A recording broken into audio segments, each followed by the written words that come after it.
Saucy bonita.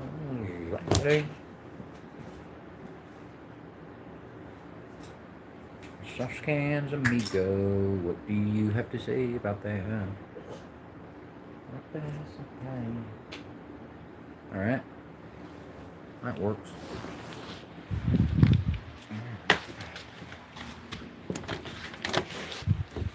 Okay.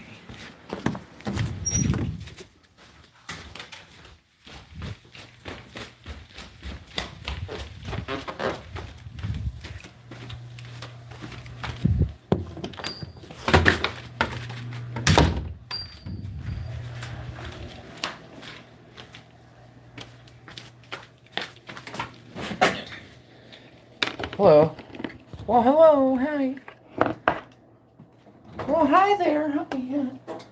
Oh, hi. Oh, hi.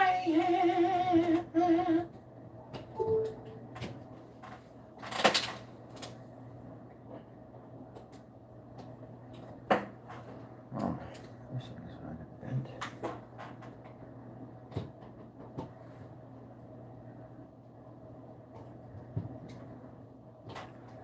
Okay. Charging.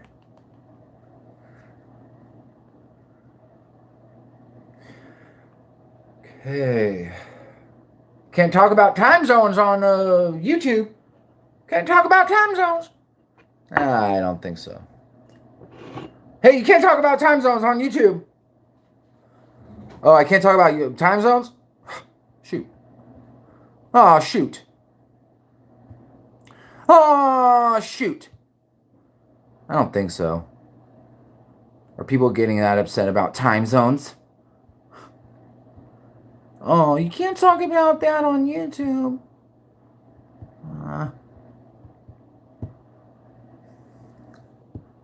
This Russia-Ukraine thing is really just...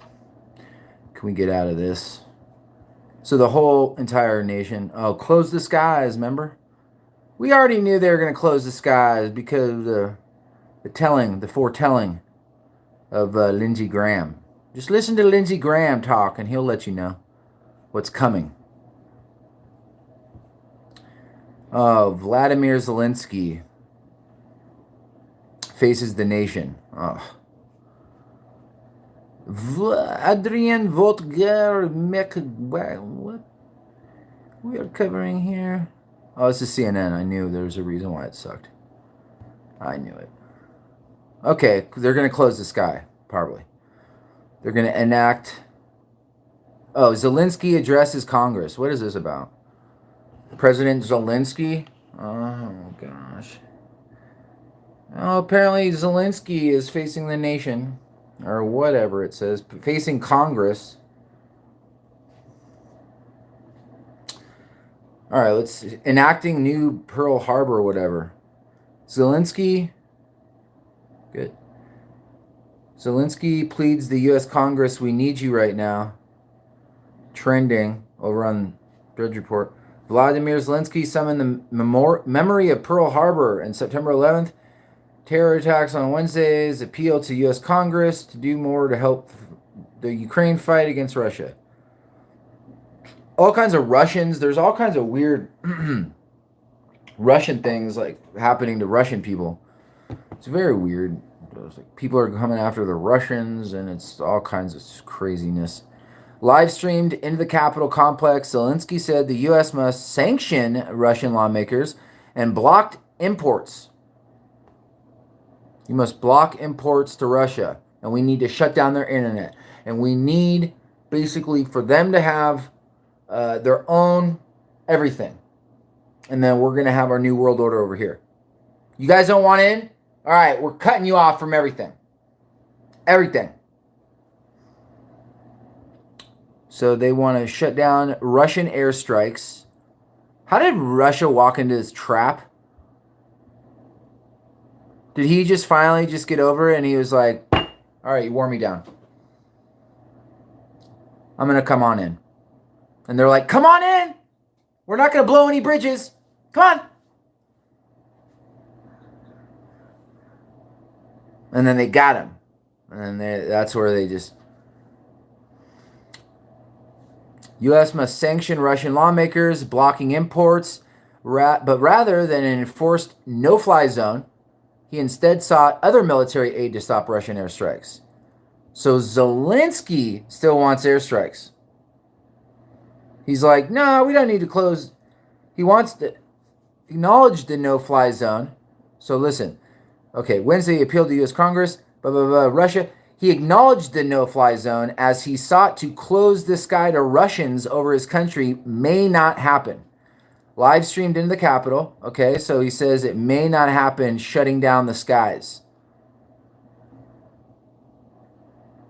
Instead, he's seeking other military aid to stop Russian airstrikes. For the first time in a public address to world leaders, he showed a packed auditorium of lawmakers a graphic video of the destruction and devastation of his country. Heartbreaking scenes of civilian casualties. People are getting gunned down. Families. I'm going to kill the baby to stay alive. All kinds of things going off. I call on you to do more. Lawmakers gave him a standing ovation. Standing ovation. Thank you, Zelensky. Thank you. In Ukraine, interpreter, but then he switched back to English in a heartfelt appeal to end the bloodshed. I see no sense in life if it cannot stop deaths. Nearing 3-week mark, an ever-escalating war, Zelensky used the global stage to implore allied leaders to help stop the Russian invasion of his country. The actor turned president, so he's a Ukrainian actor. The actor turned president, he is an actor. The president is an actor. Oh, the president's an actor. Or he's an actor. They're all actors. Got it. Often draws from history, giving weight to his appearances. President Joe Biden administration has stopped short of providing a no-fly zone or transfer of military jets from neighboring Poland. Is that the one that Trump gave Poland? So now they're just going to transfer on over from Poland. See how that works? Oh, remember Trump gives it to Poland. They're going to transfer on over. Well, it's all set up. So that was remember Trump gave Poland all those F-35s? All right, hold on. Go get out of this. Just 1 second. Go right here. Trump gives Trump gives Poland F-35s. Okay, so remember when Trump did this? CNN, Trump administration approves the F-35 jet sale to Poland. 2019, September 11th. Trump shows off the F-35 fighter to Polish President Duda. So that was in September of 2019. 2019? Yeah, 2019. By 2026, the Polish Ministry of Defense plans to allocate $47 billion towards new things. Poland and United States beef up security cooperation. All right, so that's happened 3 years ago. Okay, what's it costing taxpayers? About $2 trillion. It's just $2 trillion, guys. You guys have, no concept of just how much money that is. $2 trillion? Yeah, just $2 trillion. We're giving over to Poland. And then we got 8 over there in the desert, 8.5 or whatever billion. Or no, it's 18 billion or 80 billion. Is it 80 billion? $80 billion in the desert. $2 trillion over there. $2 trillion we're giving to Poland? We're paying for it too? With my taxes? Your taxes. My taxes are paying for Poland aircraft and all that. And now they're going over to Ukraine. That's right. That's right. Which countries will buy the F-35? March 14, 2022 to Berlin. Germany will buy 35 U.S. F-35 jets to replace its aging Tornado. It said Monday, announcing a first big defense deal since Chancellor Olaf Scholz pledged a 100 billion euro upgrade to the military in response to Russia's invasion of Ukraine. How many F-35s do we have over here in the United States? With puts and takes, the Air Force's kinetic shooter fleet, not including special operations, so we got a whole bunch in special operations, stayed about the same at 2,301 aircraft. So we have just over 2,000 F-35s. The F-35 fleet gained 61 aircraft in 2021, with the most 33 airplanes. Squadrons at Ellison Air Force Base, Alaska, and Pacific Air Forces, which now have 43 jets. Okay. So basically that was given them by Trump, and then it's going to be transferred over there. Right here. Hold on. It was over here. Hold on. Where was that article? Zelensky invoking Pearl Harbor, showing videos of bombing, close the sky. Okay. Zelensky addresses Congress. So that's where we're at. All right. So Zelensky's going on. We're going to transfer them from Poland. Nearing 3-week mark, escalating war, Zelensky, global stage, blah, blah, blah. The White House is considering giving Ukraine access to U.S.-made Switchblade drones that can fly and strike Russian targets. Switchblade drones, guys. Switchblade drones. Okay. Hold on. Where did it say about the Poland thing? Right here. Hold on. Back it out on that. Joe Biden administration has stopped short of providing a no-fly zone, transfer of military jets from neighboring Poland.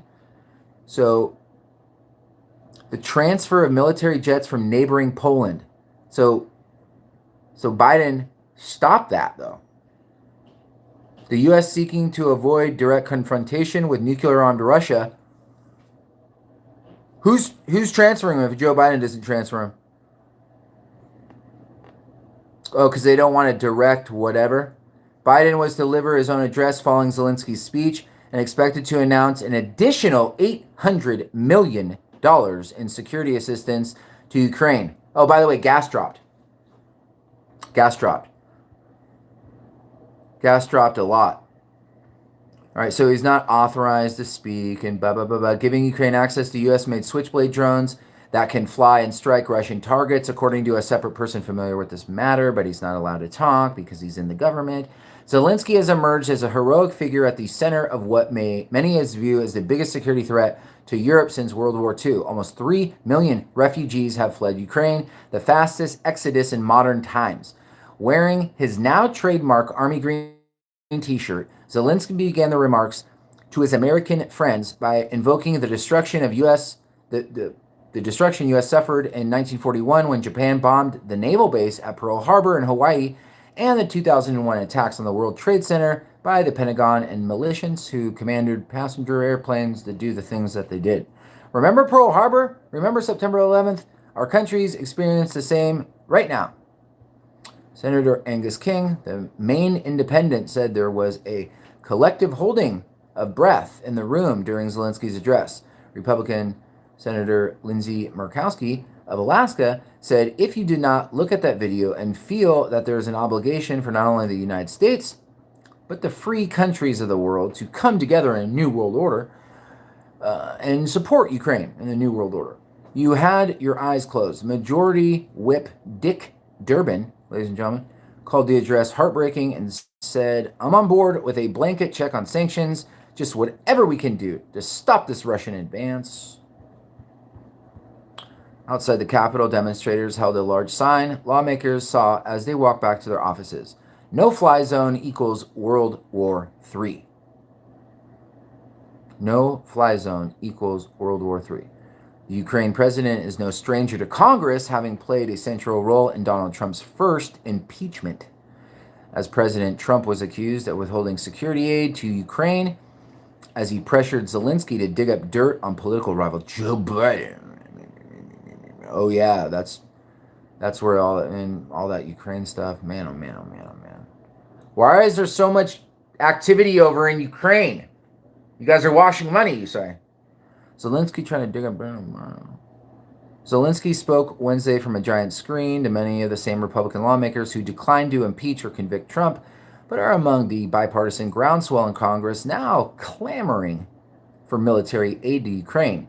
He thanked the American, they just switch back and forth. He thanked the American people, saying Ukraine is grateful for the outpouring of support, even as he urged Biden to do more. You're the leader of the nation. I wish you be the leader of the world, the new world order. Being a leader of the world means bringing the leader of peace. T.O., what'd you say? Being the leader of the world means being the leader of peace. Wait a minute. This is Zelensky talking. You are the leader of the nation.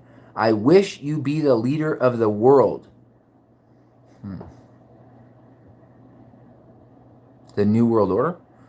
It was the latest visit with Zelensky. Uses the West's great legislative bodies in his appeals for help, invoking Shakespeare's Hamlet last week at the British House of Commons, asking whether Ukraine is to be or not to be, and appealing Tuesday to Dear Justin as he addressed the Canadian Parliament. So he's just crafting everything. Everything's crafted to that audience.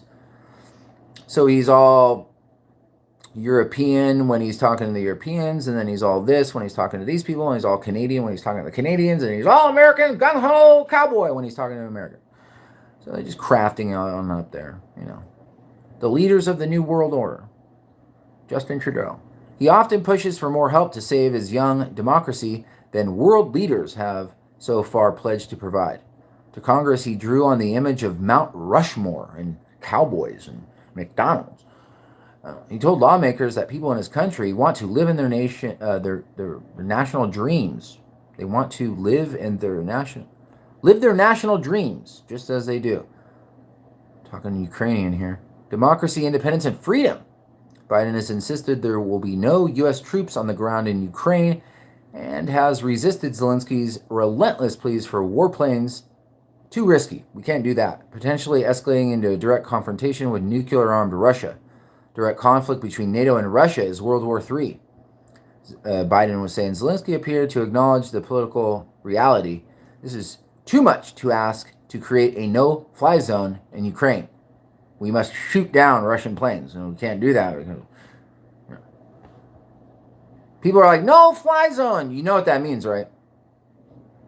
Because are you just saying it, or do you know the actualities of it? It means you're going to have to put, missile launchers everywhere and shoot down planes as they enter the airspace. The Russians. So it's going to escalate dramatically. Already, and that's when you get into nuke talks, because Russia's going to be hemlocked, and then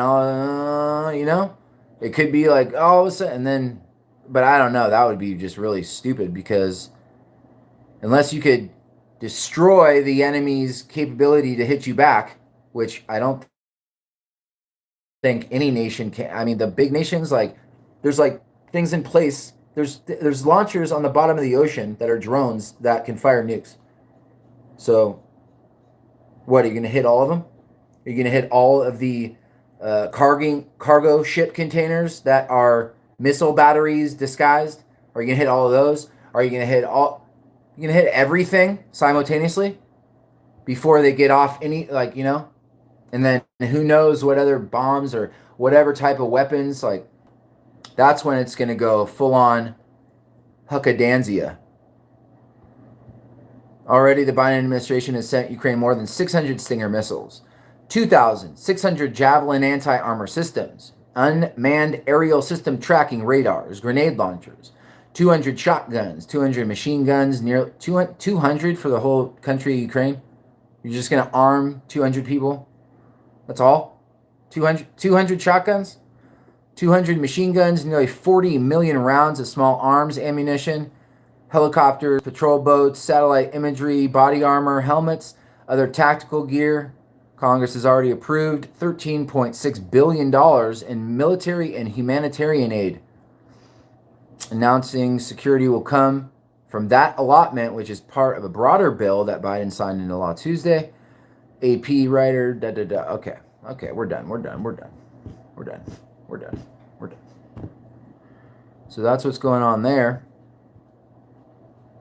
All right, let me just check this and see if there's anything coming in here. Hot. Good morning. Good morning, Lindy. Good morning, Gwynathan. Good morning, Tiffany. Good morning, Salty. Good morning, Susan. What? Yep. Joe Biden asked for a no-fly zone? Are you sure about that? Okay. Just scanning the usual, seeing what everybody's talking about.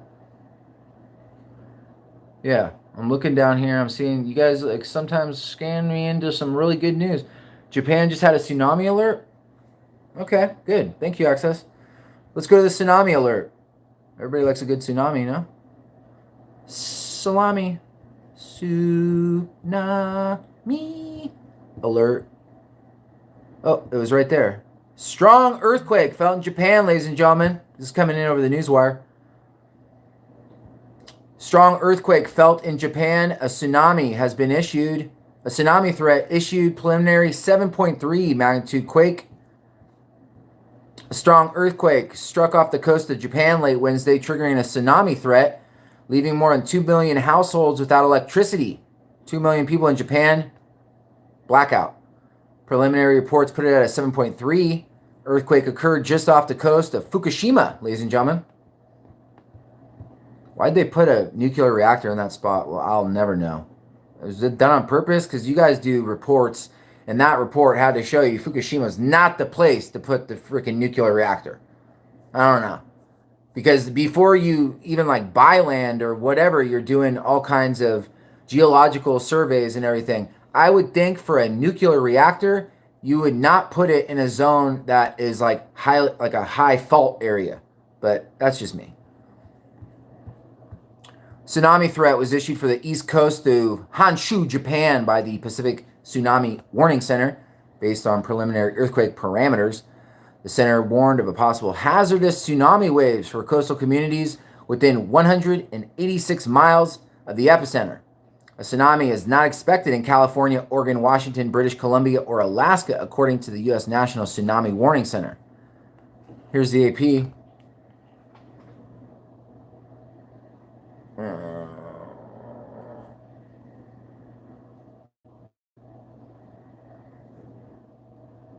So we got some cans on the ground from 1986. Like, who knows what that picture is? That could be cans on the ground from wherever. Powerful 7.3 magnitude earthquake off the coast of Fukushima in northern Japan has triggered a tsunami advisory. The Japan Meteorological Agency says the quake struck about 36 miles below sea. Japan's NHK World News Service reported that Tokyo area is under a large power outage. More than 2 million people are without power and in the dark as they go into the nighttime, I think.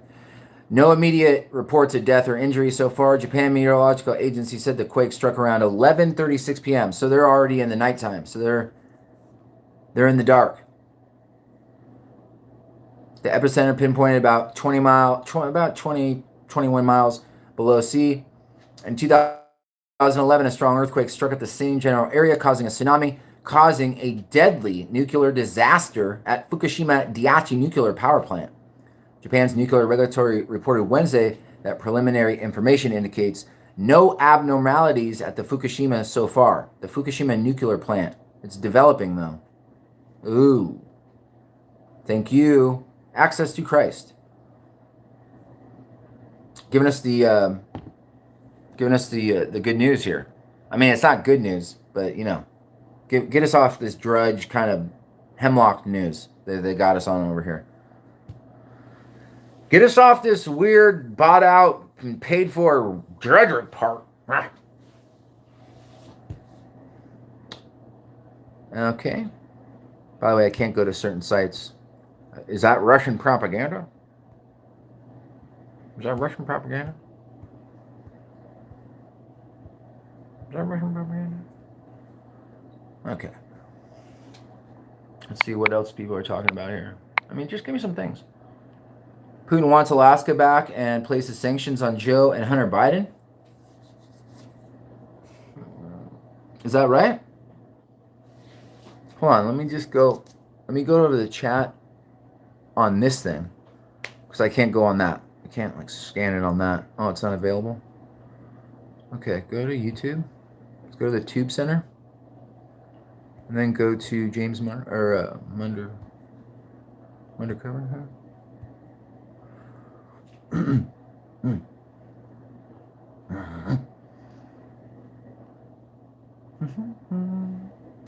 Just 1 second, please, while I go to Munder Cover News. Let's go right here and then check out your little thing you got going on. Ooh, so if you put in Undercover News, it doesn't. You have to really type it out and not misspell anything. And really got to sauce it up.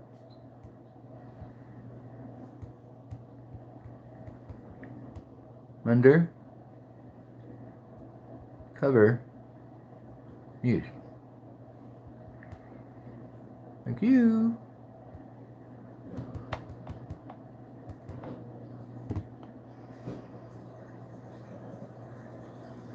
Even if you put Undercover News and it's just one word and it's not spaced, it won't show up. Like, talk about really saucing it out.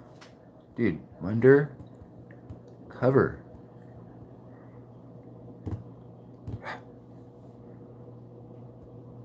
Doesn't show up.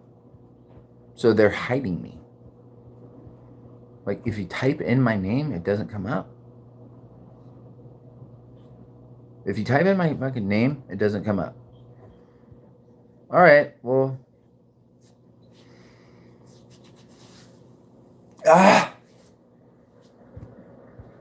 Doesn't make any sense here, dude. Let me go to the filters. How gay is that? Go to filters and go to channel.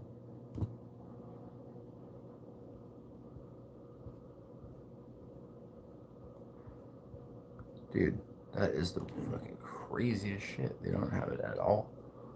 They don't have it at all. Like, they don't have it at all. So how are even people watching me? How are people even watching right now if there's no fucking... It doesn't even fucking come up in the fucking headlines. Whatever, dude. I'm gonna fucking tap out right here. I don't care. Get me out of here. Go back to you. What's going on, 405? It comes up under James Munder. Really? I've tried this out just with like 2 different phone settings, and I have a Samsung and I have an iPhone, and like everything that is like searched is like way different on the two different phones, and I'm like, well, I mean, they must be pulling from different search engines, but there's a lot of like differences for where it's like not even similar, and I'm like, and then on the iPhone, if you're not going through a VPN, right? They don't even let you bookmark certain pages and like all kinds of weird nonsense. And I'm like, really? This is how far they've come?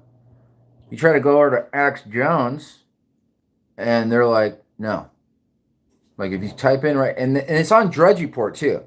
So if you go right down here and you go and you press on freaking InfoWars, right? Just watch. If you go right here, InfoWars, and then they go Russian propaganda. Look. You are now entering Russian propaganda news. They don't let you go. It'll just forever like load forever. Oh, 25% off. It finally loaded. All right, I'm a liar. It finally loaded. Really? It loaded on the iPhone? That's no shit. That's the first time it worked. Oh, never mind. Never mind. I talked too soon. A problem has occurred on the info. Yeah, that's more like it. I'm glad I live in America. Gosh, I love the censorship. This is great. I love this shit. Can't get enough of the censorship. Man. So everybody that like claims the Constitution and everything, just cut all that out. I died for this country and blah, blah, blah. All right, well, what'd you die for? Because we're getting our everything taken away. We're getting everything taken away. Without firing a shot, they just did it with their New World Order, didn't they? Holy shit, they did it! Cuomo hit CNN with everything he's got. He's asking 125 million. He's demanding it, actually. All right? He says Zucker is behind everything. Cuomo is lifting weights and he's pissed. All right, there's a horrific crash in Texas, apparently coming over the newswire. 9 dead. We're talking about golf teams and everything. Wow.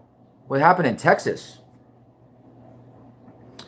9 have been found dead in a Texas crash involving U of Southwest golf teams, ladies and gentlemen. This broke just a couple minutes ago.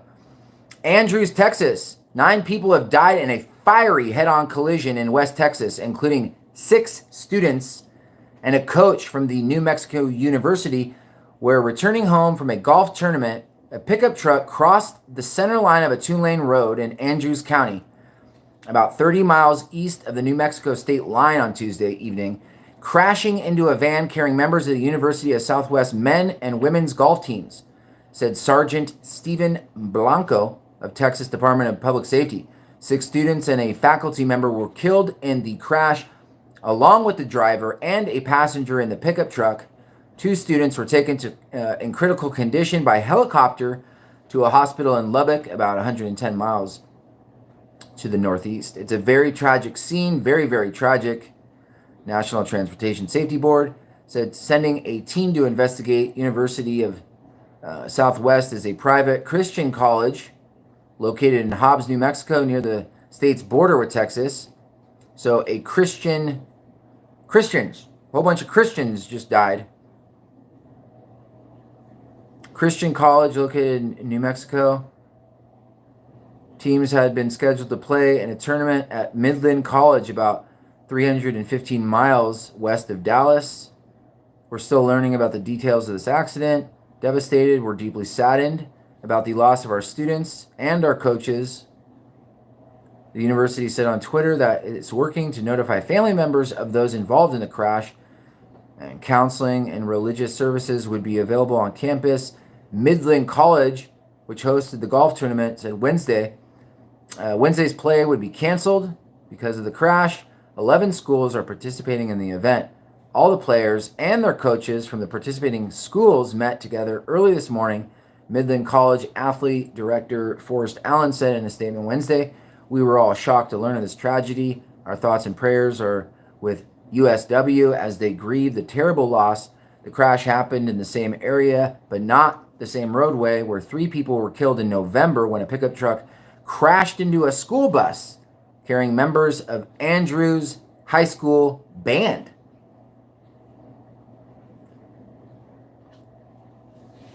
So Andrew, that was the big crash over in Texas, in the same high school. The high school's band director, the school bus driver, the driver of the pickup, all died.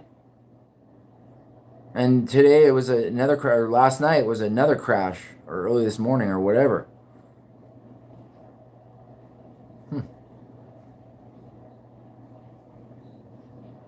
Okay. So that happened. Horrific crash in Texas.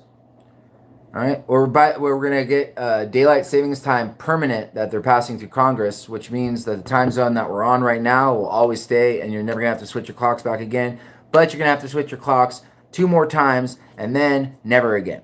So we're going to go fall back in November after summer, and then we're going to spring forward in 2023, and then we're going to stay there forever.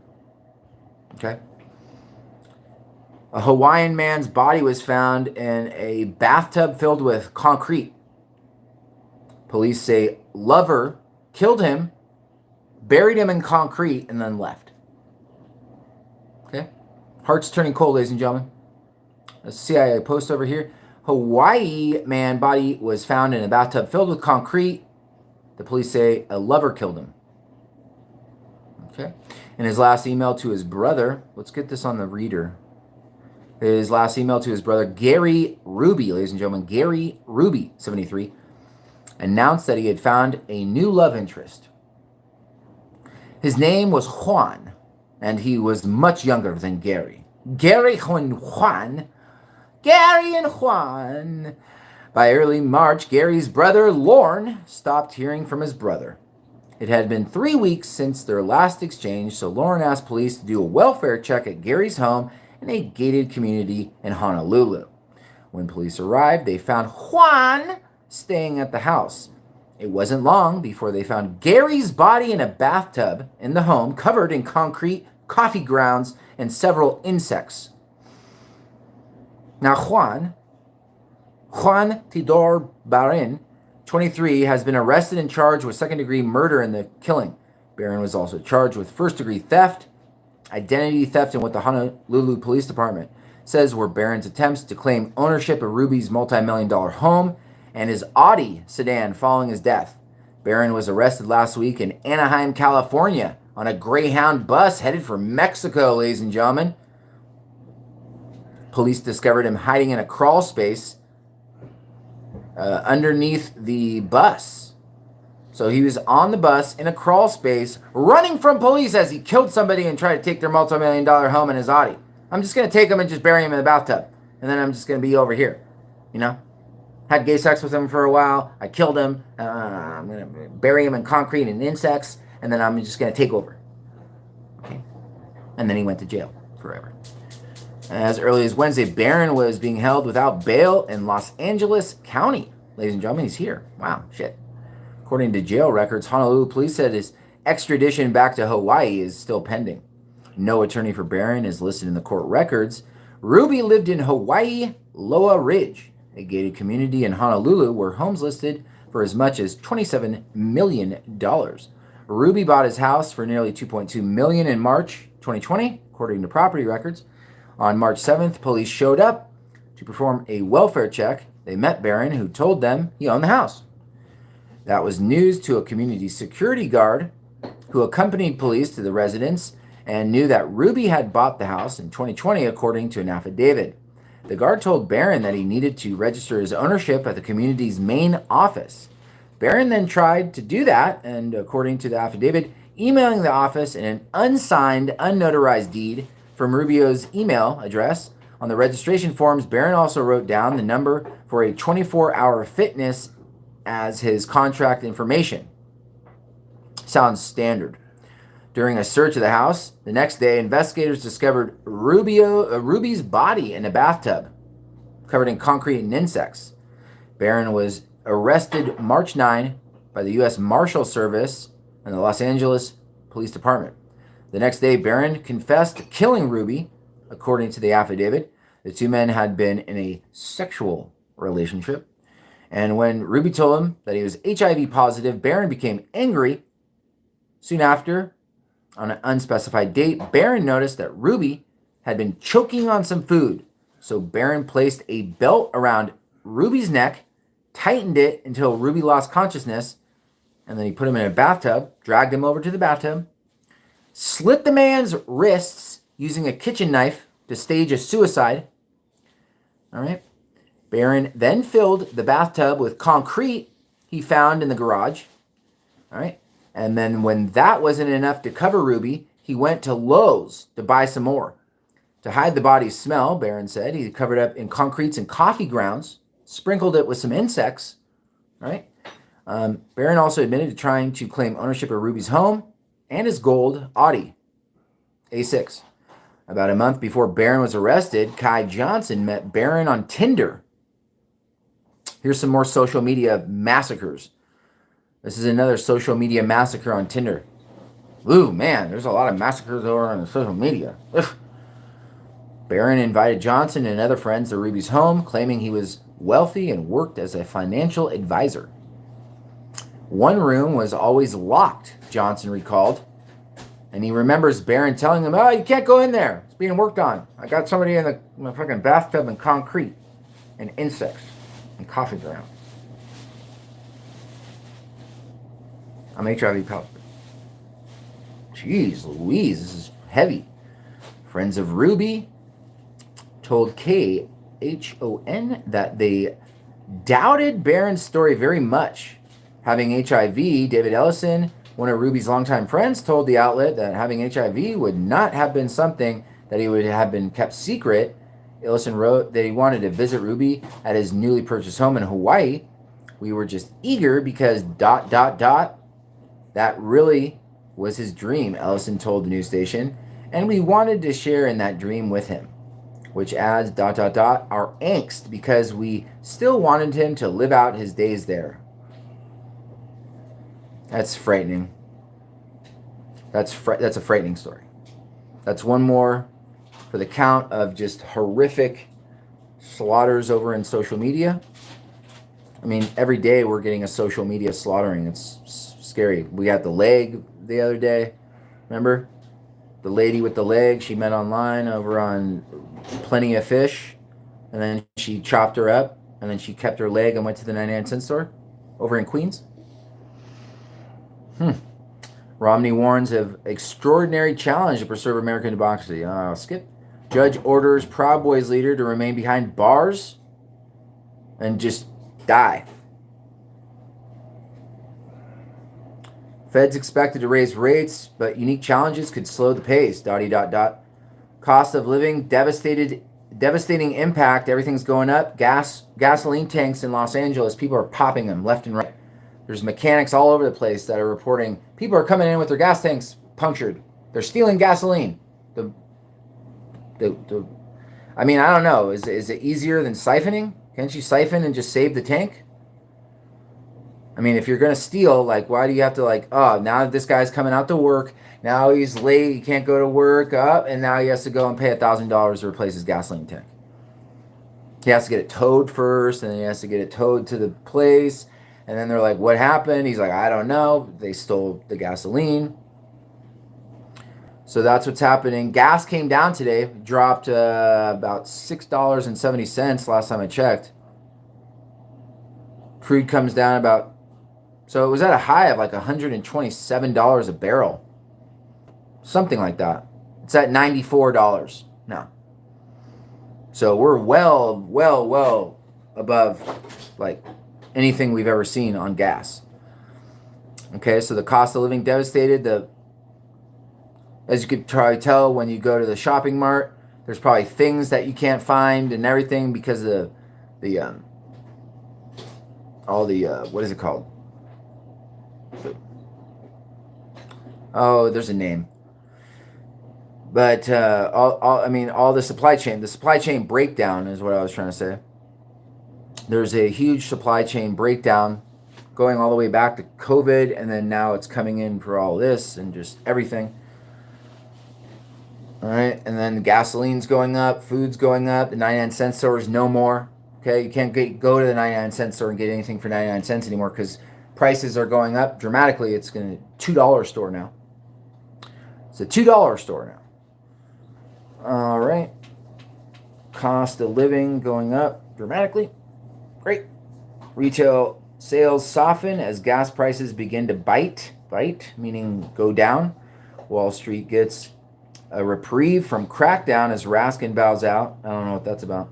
Discovery CEO pay soars to $246 million ahead of the merger. Let's see what merger this is. Discovery CEO says David's Laughs 2021 pay package soars to $246 million ahead of the Warner Media merger. Company disclosed latest annual compensation details for its top executives. The calculation for Zalav getting a huge boost from stock options he received as part of the contract extension. There's Zalaz. Looking good, Zalaz. The value of Discovery Incorporated CEO David Zalav's 2021 compensation package soared to $246 million, an enormous jump compared with $37.7 million in 2020. So it goes from $37.7 million to $246 million, and it was $45.8 million in 2019. So it's going up, down, up, it's going all kinds of crazy places.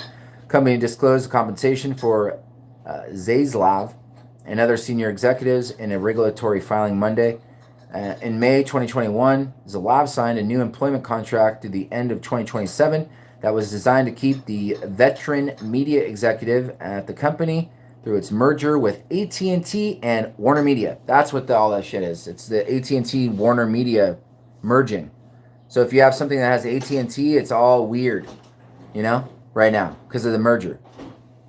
They're like, we need you to get a Verizon chip because why? Are you guys merging with Verizon? No, it's Warner Media.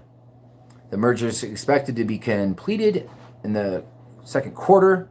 Company says stock options that he received related to the extension boosted the calculation value of the annual compensation package, even though they didn't lead to any immediate payouts. Much of the compensation will vest over the course of the agreement, ladies and gentlemen. The Wall Street Journal, at the time of the news of his contract extension last May, pegged the value of the options based on the complex formula at around $190 million. Stock options give their holder the right to buy a share at the specific conversion price, and then you get, so if you get like Google options and it's like 950, but now Google's at 1100, you can buy those options at 9, right? And then you buy the options so you make money on the contract, and then you're able to buy the options, which make you that much more money, and then you can sell them. Selling the stock, now you own the stock, so the options are different than stock. And then you could also just sell the options, right? But always there's like the option to buy, and if the stock has gone up, then you want to buy because you're buying, like if you get something and then you have options that were from a five year ago price, then you purchase those, right? And now you have all these that are worth however much money it made in the 5 years, and then you can sell those options hopefully at a high point. I mean, you could sell, they're not options at this point, they're just regular stocks. The company's stock price goes above the set conversion price, the holder gets a difference. The stock's value stays below the conversion price, the option holder can't exercise the options and therefore doesn't pocket any money. So you're going to be going down dramatically. Hopefully it doesn't happen like that. Hopefully you get some puts and then it goes down, or you get some calls and it goes up. Discovery pegged the value of the stock in the filing at $202 million. 2018's Zalav earned $129.4 million thanks to the stock options award and other performance-based incentives tied to a new contract, driving an increase in compensation, but his 2021 compensation dwarfs that figure. Discovery stock fell 32% in 2021, while its financials were mostly better and annual revenue increased to 14% to $12.2 billion, but net income dropped 17% to $1 billion. Free cash flow, another profitable metric that shows a company's ability to finance a business without the need for outside funding, climbed 4% to $2.4 billion. Compensation disclosures come ahead of the planned merger of AT&T Entertainment arm and Warner Media Discovery, which is expected to close during the current second quarter.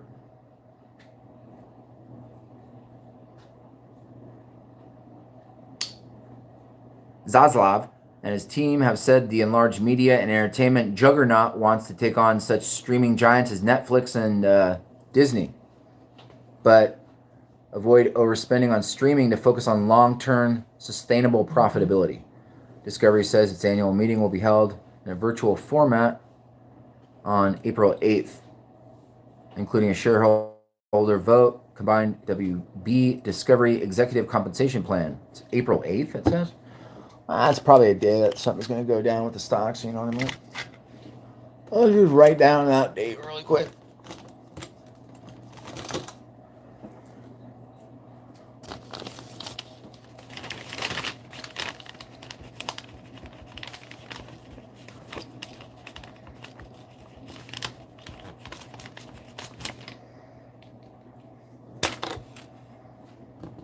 Compensation package is all but assured to put Zaslav in the running as one of the highest paid CEOs in America last year. One of all the proxy filings are counted. Another CEO with media credentials, Apple's Tim Cook, saw his pay raised to $99 million last year, ladies and gentlemen.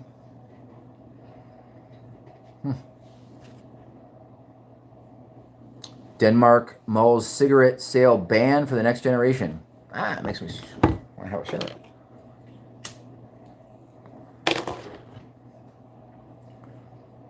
Dentist broke patient's teeth on purpose so he could fix them, and he made millions of dollars. A dentist broke his patient's teeth on purpose. Hold on, we got an advertisement. A dentist broke his patient's teeth on purpose so he could fix them. Prosecutors say he made millions of dollars. Scott Charmoli's patient's teeth were just fine, but fine wasn't making him money, so he had to break those teeth. Dentist in Jackson, Wisconsin, drilled into and broke his patient's teeth in order to charge them for fixing the damage he'd caused, according to federal prosecutors. By doing so, Tremoli went from pulling in $1.4 million to fixing 434 crowns in 2014 to raking in $2.5 million and performing more than 1,000 crown procedures a year later. Thursday, following a 4-day trial, Charmoli, 61, was convicted of 5 counts of healthcare fraud, 2 counts of making false statements about his patient's treatment. He's scheduled for sentencing in June, where he'll face up to 10 years for each count of the healthcare fraud. Maximum of 5 years on the other 2 convictions. Charmoli's attorneys didn't immediately respond to requests for comment, but when the dentist pleaded not guilty at his arraignment in December, his lawyer at the time said the only thing her client was guilty of hard work. He certainly denies that his hard-earned wealth of many, many years of dental practice at the 40 to 60 hour per week range are the product of anything other than his own diligence, hard work, and good business acumen. Charmoli had assets worth more than $6.8 million at the end of 2020 and owned vacation properties in Wisconsin and Arizona, who allege he billed more than $4.2 million for crowns between 16 and 19. Starting in 15, Charmoli badgered his patients into getting crowns they didn't need.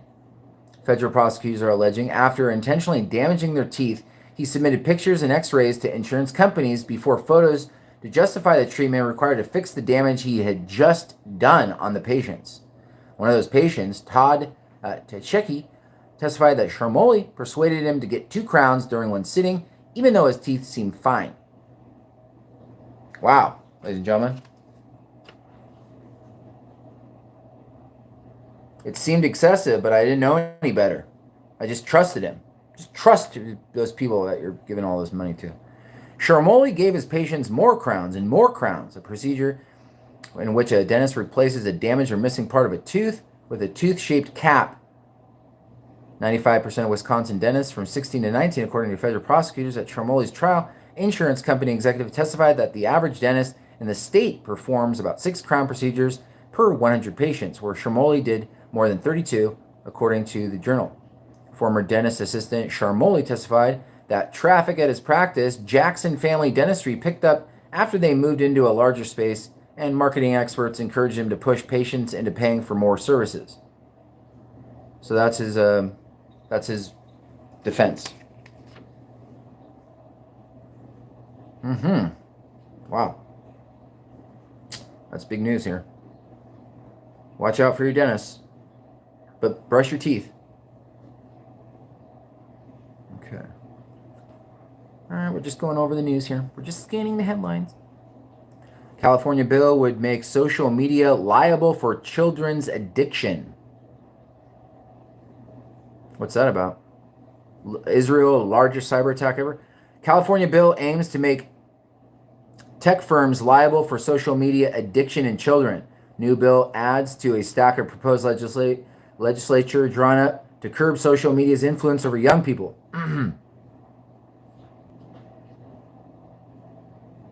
Okay, Wall Street Journal. Oh, it's Wall Street Journal. I can't do it. Oh, they don't allow you to. Okay. Well, we're out of here then. Israel hit by the largest ever cyber attack. USA accuses China agent of scheme to undermine congressional candidate. USA accuses Chinese agent of scheme to undermine congressional candidate. Israel hit by the largest ever cyber attack.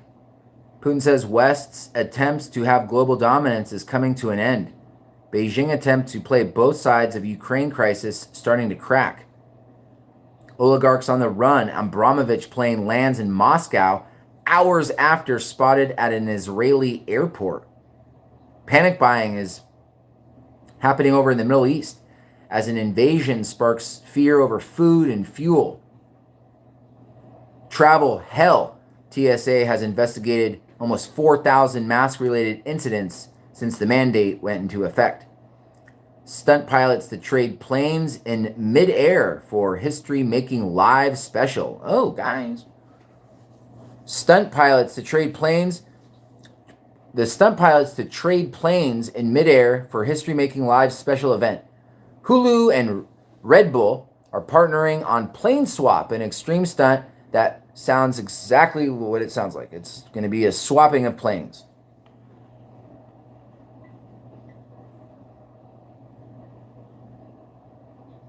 So these two planes are going to go out, and then their pilots are going to jump out of the planes, and then they're going to fly over to the other plane in midair, and they're going to get in it, and that's going to be that. So they're going to jump out of the plane here, jump out of the plane here, midair, they're going to fly over, and then get into the plane over here, and then get into the plane over here, and then fly away. Red Bull Air Force members Luke Atkins and Andy Farrington practicing for their plane swap March 8th. Sounds like something out of Fast and Furious Mission Impossible. Wait, what happened? March 8th? Today's March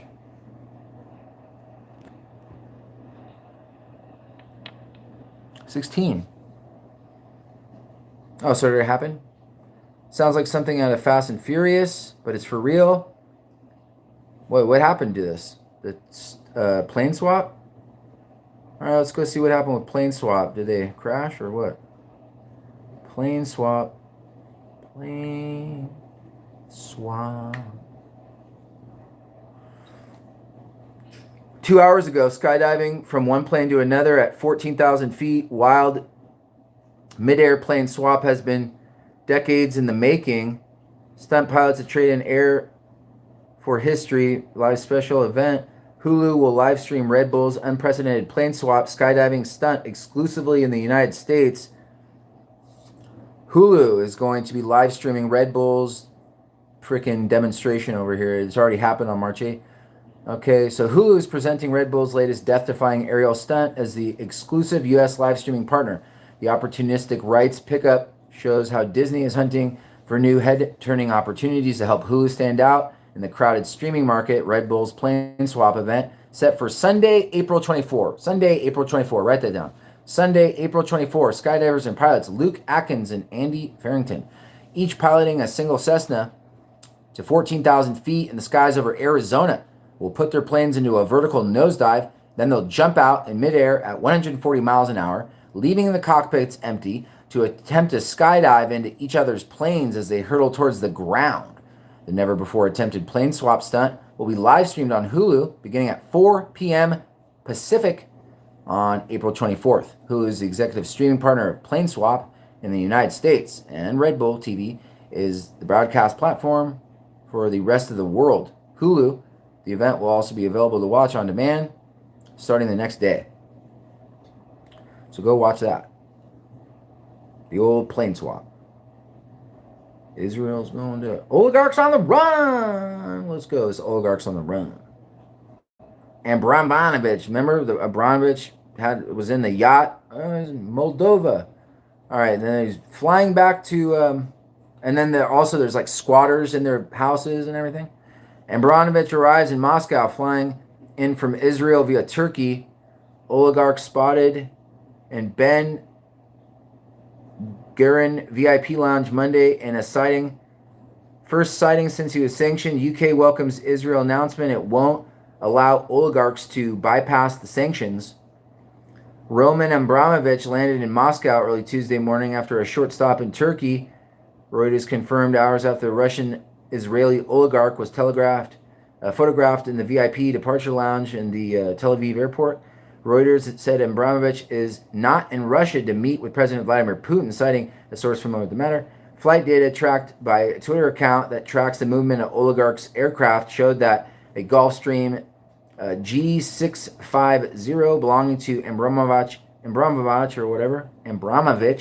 flew from Ben Gurion to Istanbul Monday, and then the plane left Turkey and reached Moscow after taking a circuitous route to both southeastern Ukraine, where there's heavy fighting, the North Caucasus, and then instead flying over Georgia, Azerbaijan, the Caspian Sea, Kazakhstan, and then finally Russia. Abramovich is an Israeli passport holder, sanctioned by the United Kingdom last week following Russia's invasion of Ukraine, essentially blocking him from his home in London, where they're squatting. Are they squatting in Abramovich's house? They're squatting in somebody's house. Sunday night, his aircraft took off from Moscow, landed in Tel Aviv. He apparently spent less than 24 hours on the ground in Israel, having some secret meeting over there. Monday afternoon, a large vehicle was seen leaving his Herzliya home. Sighting in Ben Gurion Airport VIP terminal Monday evening marked the first time Abramovich has been seen in public since he was hit by the sanctions. So this is he's over in the Moldova. It's not clear where the Solaris was heading, but Tuesday morning it was in the Adriatic Sea between Albania and Italy. That's his boat right there. The 533-foot Eclipse, which Abramovich bought for nearly $400 million in 2010, was also on the move. He's heading out with his boats and everything. British Foreign Secretary welcomed the Israeli announcement on Monday that it would not allow Russians to circumvent sanctions. In a tweet attached to a claim by an Israeli reporter that Foreign Minister Yair Lapid had committed to comply with international sanctions, welcome news from Yair Lapid that Israel will support sanctions against Russia. We're working with our allies and partners to apply pressure on Putin and challenge his unprovoked and needless attacks on Ukraine, tweeted Liz Truss. Lapid said Monday that Israel was working to ensure that the country's financial institutions do not make it possible to the circumvention of the crippling sanctions imposed on Russia over its invasion of Ukraine. Israel will not be a route to bypass sanctions imposed on Russia by the United States and Western countries. Israel has so far avoided joining Western sanctions against Russian oligarchs, seeking to take the role of mediator between Russia and Ukraine, as it's good with the clowns and everything. According to Hebrew media reports, however, the Israel Airport Authority instructed staff at Ben Gurion Airport not to approve long-term parking of private jets belonging to U.S.-sanctioned Russians. Challenge 12 reported last week that the planes are now limited to more than 48 hours on the ground in Israel. Abramovich took on Israeli citizenship in 2018 after the UK refused to renew the visa there in 2018 amid a diplomatic spat between London and Moscow. He continued to own the English soccer club Chelsea, but tried to sell the team last month once it became clear he would likely be targeted by sanctions. Last week, London hit him with an assets freeze and travel ban as part of the new UK government sanctions targeting 7 Russian oligarchs. Sanctions block his ability to sell Chelsea. The UK government has estimated Abramovich's net worth at $10 billion. He also controversially holds a Portuguese passport, but don't worry. He holds a whole bunch of passports. It's all okay. You can buy them.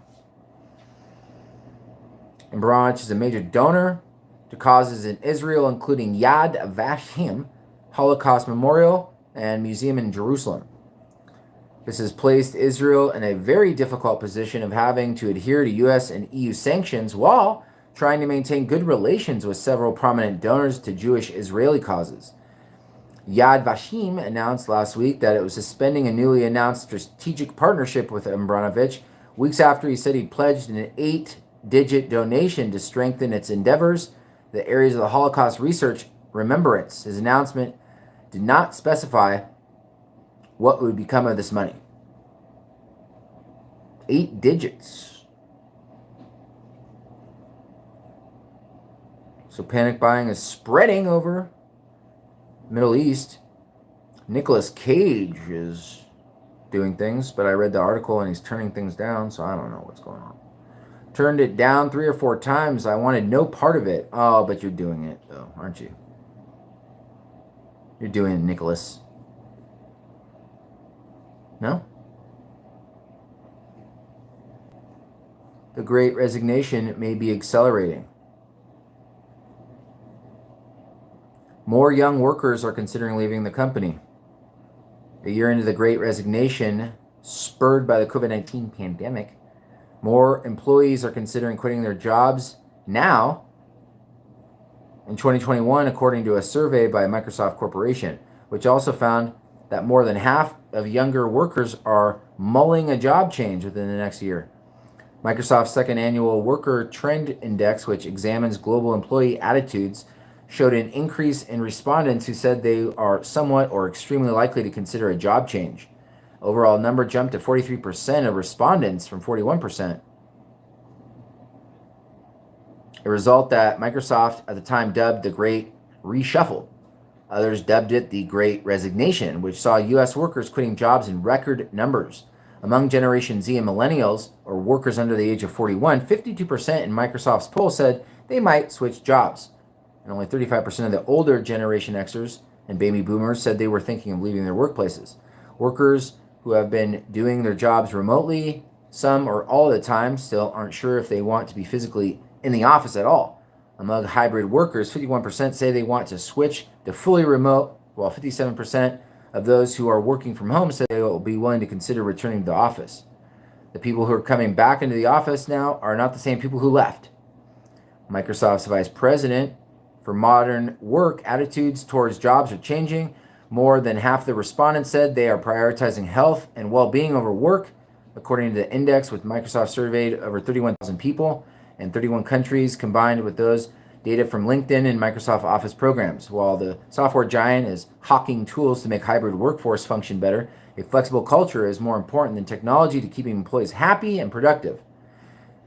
A wide gulf remains between workers at the top leadership at their companies and mid-level management, increasingly saying we're having trouble reconciling the differences between the different ideas between the two groups. Among middle managers, 74% said they don't have the influence or resources to make changes, while 54% said upper management was out of touch with the rank and file. There's kind of been a widening gap in expectations, and these poor managers are meant to shoulder that. Part of that maybe the return to work expectations that are out of line with what staffers want when it comes to employees and information work, roles that can be done remotely. Half of the company leaders say the firm's already demands or plans to require in-person work full-time in the coming year. Manufacturing, retail, and consumer goods, the number was even higher. As it seeks to capitalize on the shifting trends, Microsoft, the biggest maker of productivity software, is updating Office programs with new features to make the expense of meetings between in-person and remote employees less confusing and distorting. So, my doctor started out, they were doing like remote visits, during the pandemic, and now they're like, we're stopping all that. There's too much bandwidth and things, and we're not, because they were trying to do things, and they send you a link, and it was pretty easy for me at first, like you just, I get, but the doctor was always like, 1 second, geez, hold on, do you have sound? They were like, can't do that. And I was like, what's up with the bandwidth? They're like, it's a lot more. Microsoft also plans to discuss the ease of some of the remote work disconnection with metaverse applications, or tools that create a virtual environment that could bridge the gap between staffers in the office and those at home. In the latest Worker Trend Index, more than half of the employees were open to using some sort of digital immersive space in a metaverse in the coming year. Ooh, they're being transferred into the metaverse, guys. 47% said they are willing to appear as an avatar in meetings. So Microsoft is going to transfer people into the metaverse. 13% of workers polled said they didn't know what the hell metaverse means. Okay, and they work at Microsoft. And they're like, what's metaverse? Get on it, Bill. Germany has high infection rates. There's a new variant in Israel. Morgues are overflowing in Hong Kong.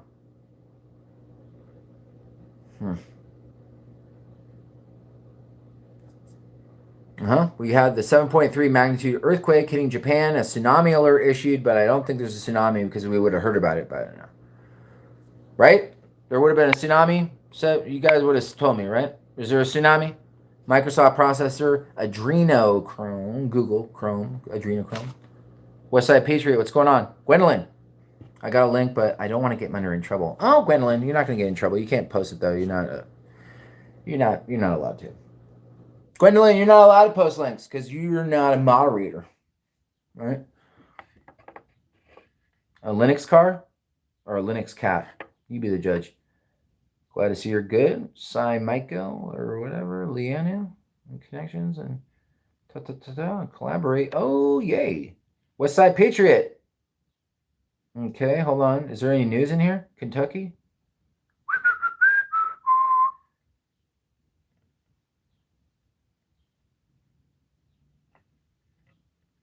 Oh, get out of Craigslist. You don't want to be in Craigslist. Have you heard of the social media massacres that are going on? Ooh, I'd stay away from Craigslist. I'd stay away from all those Tinders and Bumblebees and Plenty of Fish and all that. There's a lot of stuff going on over there in the social media weird stuff. You're flicking. Oh, he looks good. He looks good. No. Swipe. Oh, he looks good. He looks good. Watch out. Speaking of massacres, she got massacred in Russia. The boyfriend. She was a Russian model. She called Putin a psychopath, and she was found dead in a suitcase. And her boyfriend stuffed her in a suitcase for a little money that she owed, right? You owe me money. Dead. 300 miles. Dump out in the snow. Later. Bye. Done. Yep. The corpse of Russian model who called Vladimir Putin a psychopath has been found stuffed in a suitcase 1 year after missing. Greta Vledier, 23, was murdered following an anti-Putin social media rant. Social media. Despite the chilling timing of the January 21 post, disappearance is not linked to Vladimir. Vladdir's ex-boyfriend, Dmitry Korvin, has now confessed to strangling her, driving 300 miles, and dumping her off in the boot of a car. The row which led up to Korvin trying to murder Vladimir was actually over money rather than the Russian whatever. So this guy killed his pretty girlfriend. Just killed her.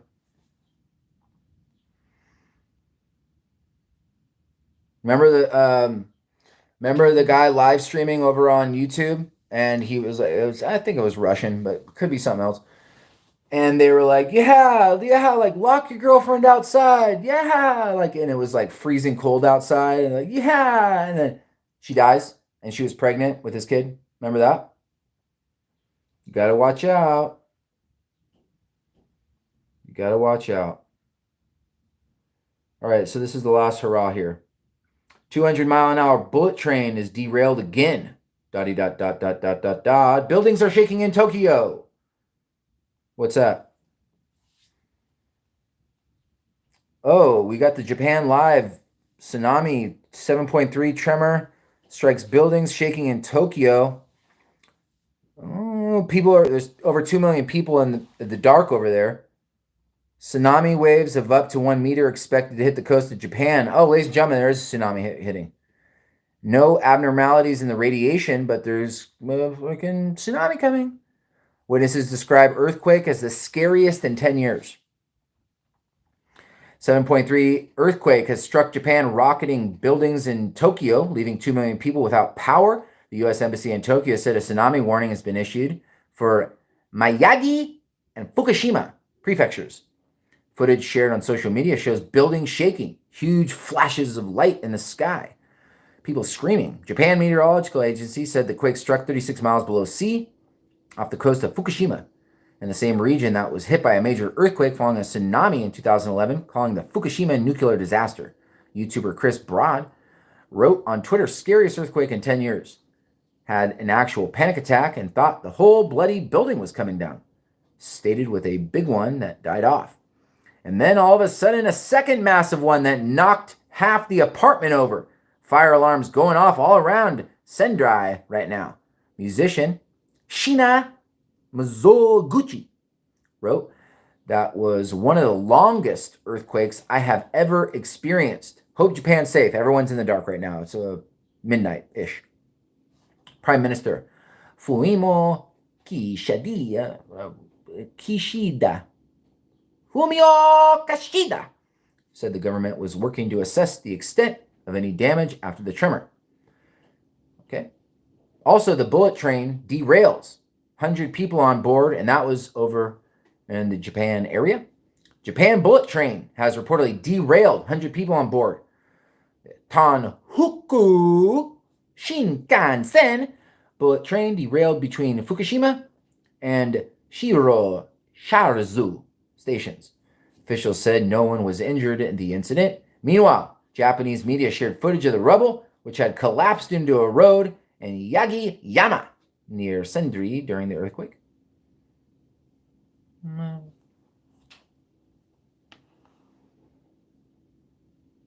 Some concrete blocks there.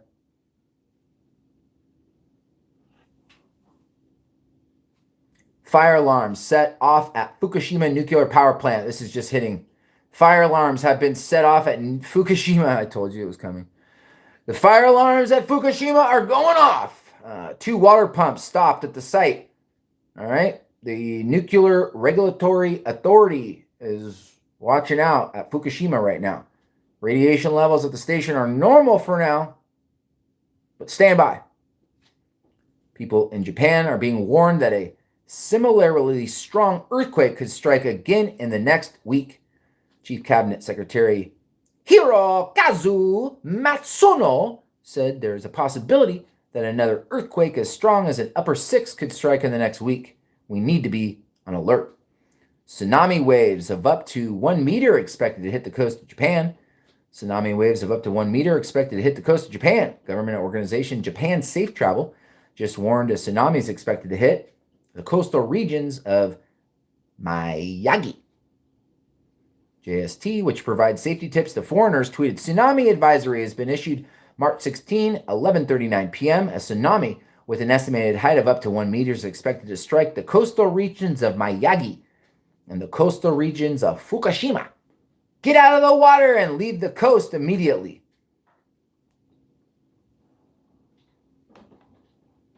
So over there in Japan, these are all the areas that are going to get the tsunami warning, tsunami threat coming. A tsunami of up to 1 meter is coming. I don't know what that means. Is it going to be, are boats going to, is it going to be what's going to happen? I don't know what that means. Doesn't sound very good. The U.S. Embassy shares tsunami warning and urges people to stay away from the water. The U.S. Embassy in Tokyo has shared a tsunami advisory warning people to stay away from the water. An embassy tweeted around 11:36 p.m. a 7.3 earthquake has struck the northeastern Japan. A tsunami advisory has been issued for Miyagi and Fukushima prefectures. Stay away from the water. Power outages have been reported in multiple areas. A lot of people in Tokyo are in the dark. It's actually more than Tokyo. Rail travel is disrupted.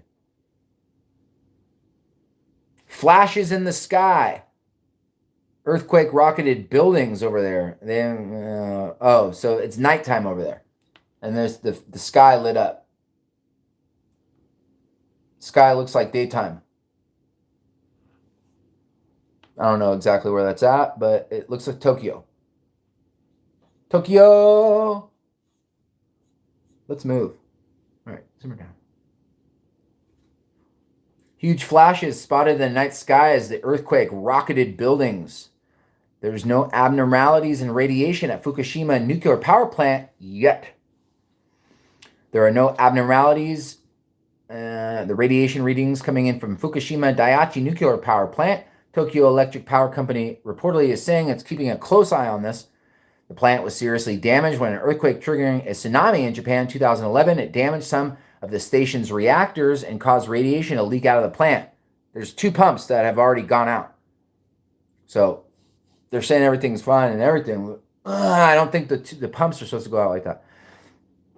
Remember, that's what happened before. The pumps started going out. Well, the pumps are going out because they're getting inundated and then they're shutting down and then the pumps can't pump and then it starts heating up and then you have a situation of radiation. Shutdowns at power plants are taking place after the earthquake, ladies and gentlemen. Several power stations have reportedly shut down. People in the dark. All right, so Fukushima is in the dark. Natural gas power plant, Harano Thermal Power Station, Kashimi Power Station. Tokyo Electric Power Company said around 2 million are in the dark. It's a midnight. Firm said it was checking out the condition of the reactors at Fukushima. Authorities warned residents in Fukushima, Miyagi, and Yamagata prefectures to expect aftershocks in the coming days. Witnesses describe earthquake as the scariest in 10 years.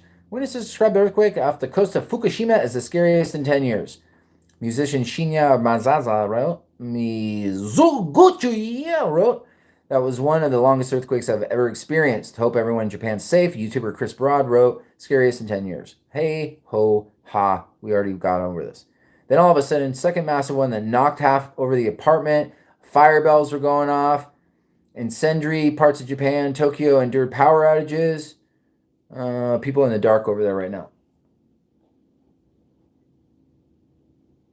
Is that a white rabbit? What is that?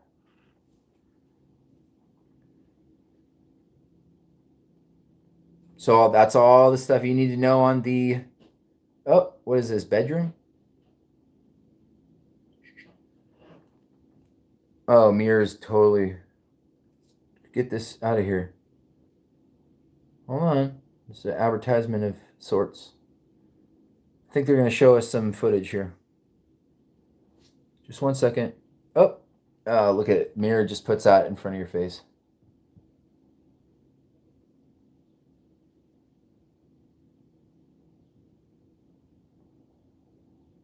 Pretend it's shaking like this, okay? Jeez. Just pretend it's shaking all around. You'll get the idea.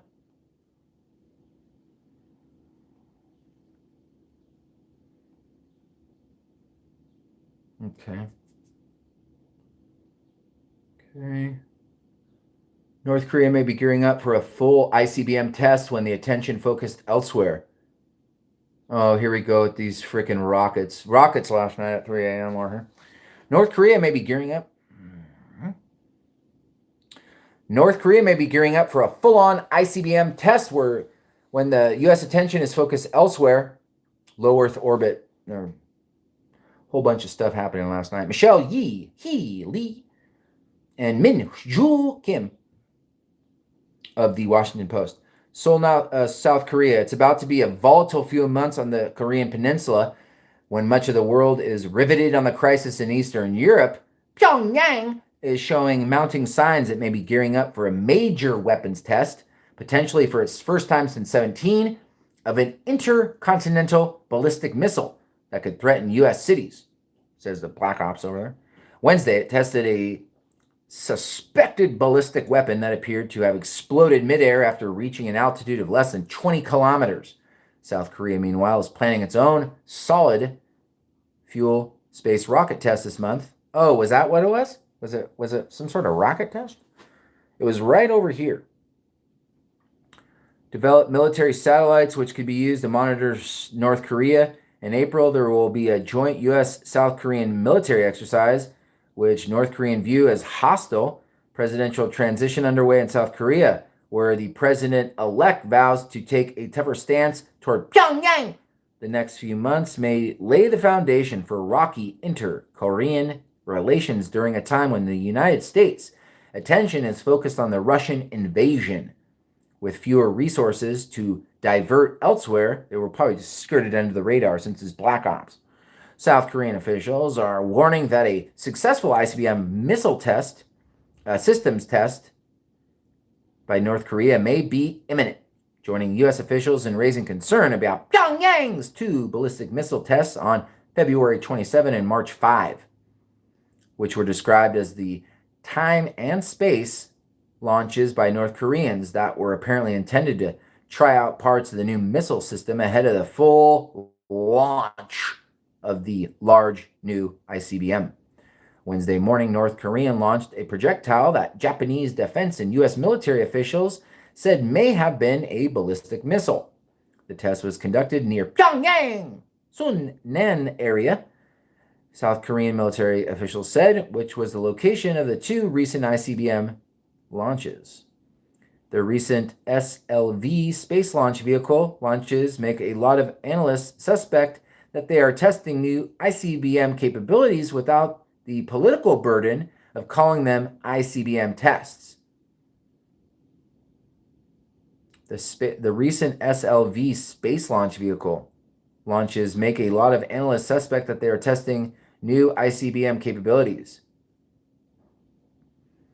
A researcher at Stanford International Security Cooperation in California, North Korea genuinely fears for its security from the South, and the United States and Japan, ICBMs, and a nuclear program makes them feel they can deter regime change and forced reunification. More than 4 years have passed since Pyongyang tested an ICBM capable of reaching the United States mainland. Since then, Kim Jong-un's regime has shifted its focus to building a range of short to intermediate range missiles that can strike U.S. allies in the region and the U.S. forces stationed there, a strategy that has allowed Kim to advance his ballistic missile program and signal progress without directly threatening the United States homeland or engaging in diplomacy. Since last fall, Pyongyang has conducted a flurry of tests as part of the leader's Kim 5-year weapons plan. In January, North Korea signaled it may lift its imposed memorandum on nuclear and long-range weapons as the United States issued fresh sanctions in response to the missile tests. In this momentous year for the Kim family, which often marks special occasions with major weapon tests, April 15th is the 110th anniversary of the birth of North Korea's founder, Kim Kim Il-sung, the grandfather of the current leader. This year is also the 80th anniversary of the birth of Kim Jong-il, the father of the current leader, who's celebrating his 10th year in power. With such upcoming occasions, Leader Kim may be facing domestic pressure to show off his accomplishments, of which there are few, given the deteriorating economy caused by the strict self-imposed COVID-19 border lockdown that has strained food and cash flow amid the sustained economic sanctions. Under the prolonged sanctions regime, North Korea finds it increasingly hard to sustain itself and is desperately seeking a way out, said Cha Du-hyunjin, the analyst at Seoul's Asian Institute for Policy Study. North Korea hopes an ICBM launch will effectively send its threats across to the United States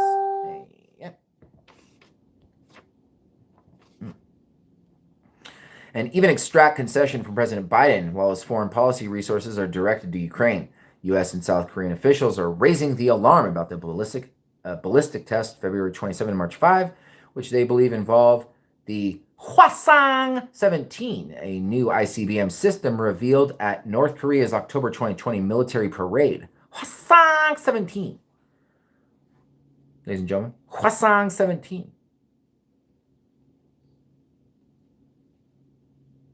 Hwasong-17. Hwasong. $140 billion question. Can Russia sell huge gold pile? Oh, what's this gold? This is a lot of gold. Let's get a tapatio. Can you have a little bit of that tapatio? Could I get a little bit of that tapatio, please? Okay. Bloomberg. Russia spent years building a giant stash of gold, an asset that central banks can turn to a crisis, but any attempt to sell it will now be a challenge when it's needed most. And they knew that. The bankers, they were like, oh, gold?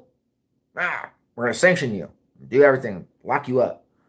Bank of Russia expanded its gold reserves almost sixfold since the mid-2000s, creating the world's fifth biggest stockpile in gold. That's valued at $140 billion. It's the type of asset it could sell to shore up rubble. Rubble. It's the screen's cracked. Give me a break. It's a type of asset that could shore up the ruble, which has plunged as global economies isolate Russia following the invasion of Ukraine. Doing so will be difficult. Sanctions forbid United States and the United Kingdom and European Union institutions from doing business with Russia's central bank. That's the real cause of everything right there. The central banks. Traders and banks are weary of buying the country's bullion indirectly or using other currencies out of fear of reputational damage or falling foul of penalties. And senators in Washington want secondary sanctions on anyone buying Russian gold. Anyone buying Russian gold. You see that gold and it's half price, you're not buying it. Okay? You're not buying that Russian gold, or you're going to be sanctioned. Doing so will be difficult. Oh, wait. That's why they bought their gold in the first place. It was a situation like this, said Pharrell O'Connor, a lecturer at Cork University Business School. Cork? But if no one will trade with you, what the hell does it matter? Moscow may need to look to central banks in nations like India or China to sell gold or secure loans using it. According to CPM Group managing partner Jeff Christian, who's followed precious metals since the 70s. They could pick it up at a discount to the market, Christian said in an interview from New York. Russia could also sell via the Shanghai Gold Exchange. So they're going to let them trade in China. Just they're sanctioned around the world, but they could do business over there and they could sell over there in China where the hemlocks are at. Still, a move by a bipartisan group of U.S. senators to further hinder gold transactions may deter banks in places like China and India from buying or lending against Russia's bullion, and Beijing wants to avoid being impacted by U.S. sanctions over the war. That's further reducing Russia's options. The Bank of Russia didn't reply. Gold attempts, and another example of how the West is targeting Russia's gold trade. London Bullion Market Associated, the CME Group Incorporated, suspended countries' refineries from their accredited lists, amounting to a ban on new Russian bars entering the Key of London and U.S. markets.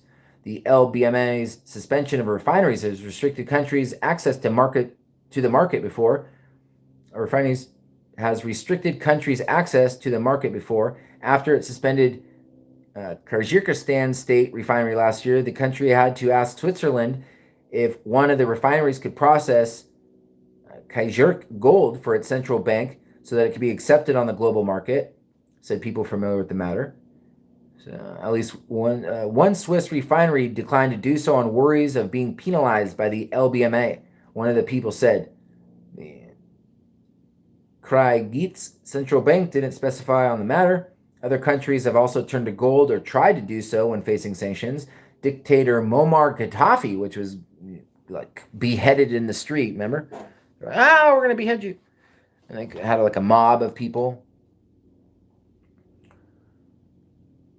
Central operations.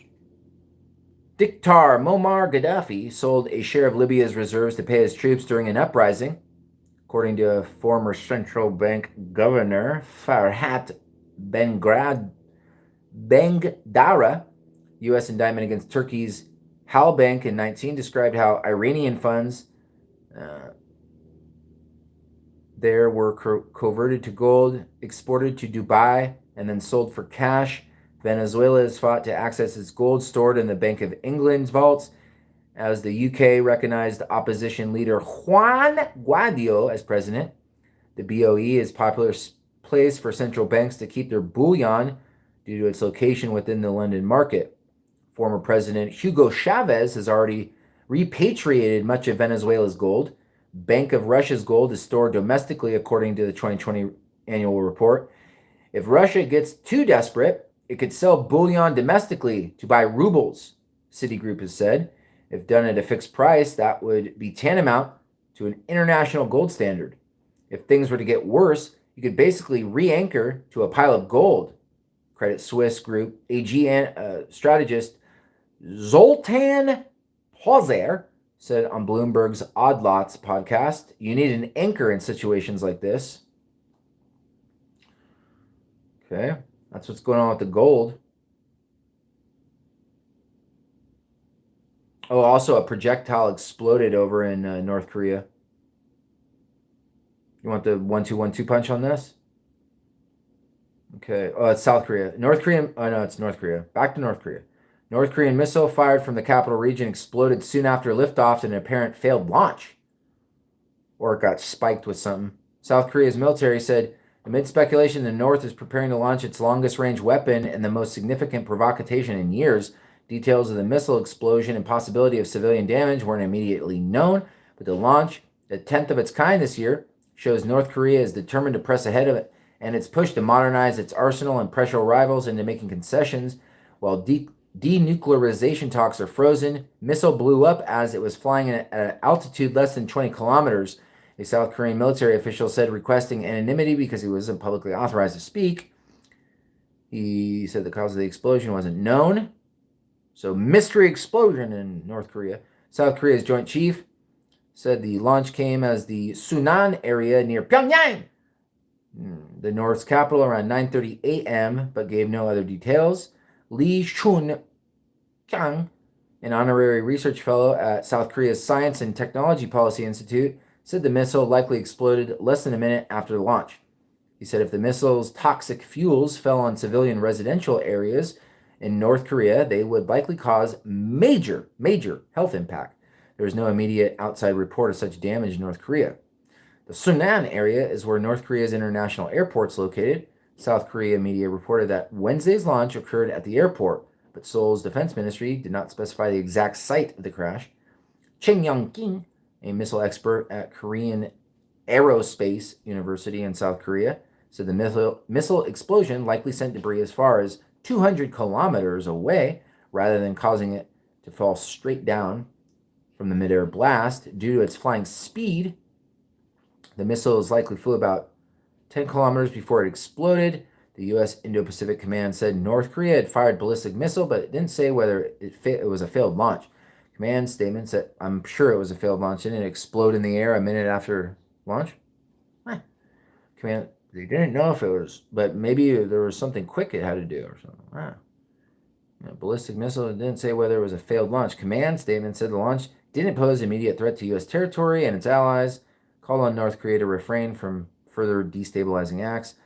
Japanese Chief Cabinet Secretary Hirazu Matsuno told reporters that a flight of a ballistic missile has not been confirmed and that Tokyo is working with Washington and Seoul to analyze what has happened. Experts say the past failures have moved North Korea closer to its goal of acquiring a viable nuclear arsenal that could threaten the American homeland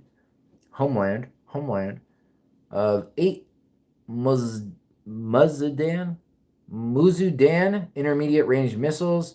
Tests in 2016, only one of those launches was seen by an outside analyst, and only one was successful, which led to debates of whether North Korea's path towards an ICBM had been cut off. However, the North in 2017 flew more powerful intermediate range missiles over Japan and conducting 3 nuclear test flights of the ICBM that demonstrated a potential range to strike deep into the United States. North Korea's successful satellite launches in 2012 and 2016, which were viewed by the United Nations as a disguised test of its long-range missile technology, also followed repeated failures. The United States and South Korea militaries said last week that the North Korea had tested ICBM test in 2 recent launches, referring to the development of the Hwasong-17, North Korea's biggest weapon, which unveiled during a military parade in 2020 of October. February 27, March 5, North Korea missiles flew medium-range distances. Experts have said North Korea likely tested the first stage of the Hwasong-17. It wasn't clear if Wednesday's launch also involved parts of the Hwasong-17. After its 2 previous launches, North Korea said it had tested cameras and other systems for a spy satellite and released what it said were photos taken from space during one of the 2 tests, but it didn't confirm what rocket or missile it launched. Observers say North Korea aims to boost the ICBM capability while trying to place its first functioning spy satellite into orbit. North Korean leader Kim Jong-un has vowed to acquire improved ICBM and a spy satellite among an array of sophisticated weapons systems that his country needs to cope with what he calls American hostility.